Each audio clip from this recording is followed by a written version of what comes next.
katakan saat dan ketika ini setelah sebenarnya kalau nak ikutkan saya rasa sebenarnya agak terkejut sebab saya tak pernah expect. Saya tahu kelab peminat saya tak sebesar mana, tapi alhamdulillah saya rasa ini adalah usaha mereka semua, and saya rasa ini adalah kali pertama selepas beberapa tahun saya tercalon, dan saya hanya boleh katakan alhamdulillah.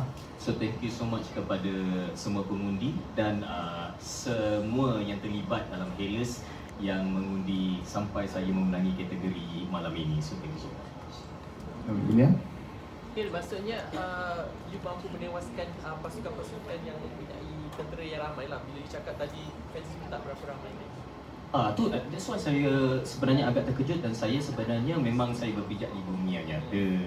Saya tahu di kalangan-kalangan fans saya tidak sebesar mungkin dengan fans-fans artis yang lain, tapi alhamdulillah rezeki saya pada malam ini. But itu tidak bermaksud artis yang lain yang tidak menang itu tidak bagus. Bagi saya mungkin rezeki malam ini tahun ini berpihak pada saya, dan macam saya cakap tadi, saya doakan semoga semua yang menjadi finalis malam ini akan dapat merasa apa yang saya rasa malam ini. Hel, orang kata macam ABP ni kira report card lah artis dalam setahun tu. Betul. Kalau kau menyinar, orang warning kau. Mungkin dalam tempoh setahun ni lah. Secara peribadi Hel rasa mungkin bahagian mana yang Hel buat menyebabkan peminat nampak Hel tahun ini menyelah berbanding sebelum-sebelumnya? Okey, sebenarnya saya pun tak tahu benda tu, aspek macam itu saya rasa kena tanya pada mereka yang mengundi.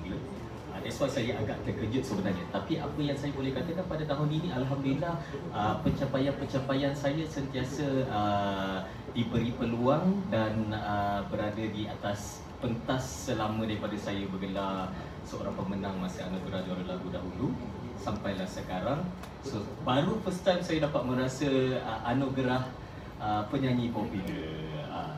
So walaupun setelah beberapa lama dan malam ini dinobatkan, jadi sebenarnya saya agak speechless. Itu je saya boleh cakap. Jadi bagaimana kemenangan malam ini mempengaruhi kreatif karier untuk kejayaan atau karya anda selepas ini? Okey, bagi saya menang ini malam ini adalah satu bonus untuk mereka yang telah mengundi saya selama ini, dan bagi saya sendiri menang atau kalah seperti sebelum ini, saya sendiri tetap akan cuba untuk memperbaiki diri saya dan memberi yang terbaik lebih daripada tahun yang sebelumnya. Sebab bagi saya untuk berada dalam industri ini, untuk saya sebagai seorang anak seni, nak educate bukan saja peminat-peminat saya, tapi mungkin ada artis baru yang melihat saya sebagai seorang yang perlu mereka contohi. Jadi itu adalah saya punya moto dalam industri ini, untuk mengangkat Malaysia punya muzik ini ke pentas yang mungkin lebih tinggi, insyaAllah.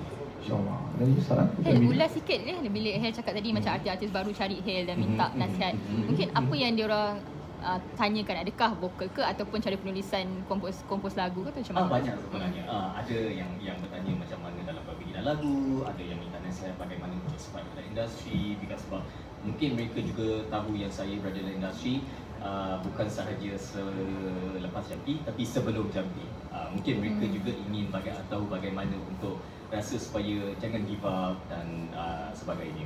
So bagi saya, benda-benda macam itu, saya sebagai seorang yang mungkin saya boleh katakan senior sekarang ini, nak katakan pada mereka semua, semoga jangan give up. Sebab bagi saya, macam saya cakap tadi, anugerah malam ini saya rasa saya dah tercalon lebih daripada 5 tahun ke atas, dan saya rasa ini adalah first time saya menang, dan saya agak terkejut sebenarnya. So mungkin benda ni boleh dijadikan contoh.